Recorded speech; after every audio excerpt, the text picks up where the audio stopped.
सारा और आदिल की शादी का सुनकर शाजिया फौरन जारा के साथ कराची आने का फैसला करती है। गाड़ी में बैठी बस यही सोचती है कि मजहर को अब मैं अपने बच्चों पर मजीद जुल्म नहीं करने दूंगी। लेकिन वहाँ मजहर सारे घर वालों को जमा करके अपना फैसला सुनाता है, क्योंकि वो अब कासिम की तरह सारा को नहीं खोना चाहता।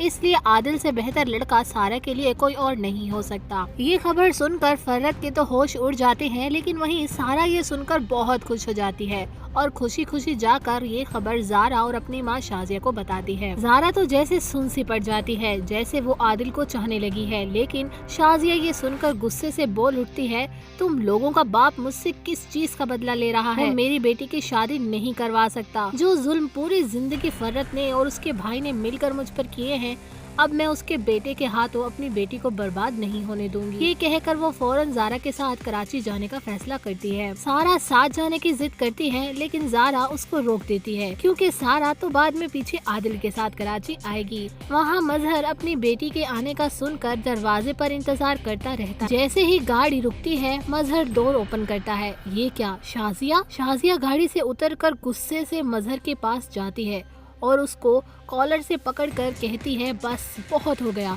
मैं अपने बेटे कासिम की मौत का बदला अब अपनी बेटी से नहीं लेने दूंगी। सामने खड़ा मजहर शाजिया को अपने सामने देखकर यकीन ही नहीं कर पाता कि शाजिया जिंदा है। वो बस उसको छूकर यकीन करने की कोशिश करता है कि कहीं ये ख्वाब तो नहीं। पर शाजिया अपनी पूरी भड़ास निकालती है, जिस पर साथ खड़ी जारा कहती है, मामा छोड़ें बाबा को, इस पर इनकी कोई गलती नहीं है। अब आएगा कहानी में असल ट्विस्ट। क्या होगा जब फरहत शाजिया को देखेगी? देखते रहे नेक्स्ट एपिसोड।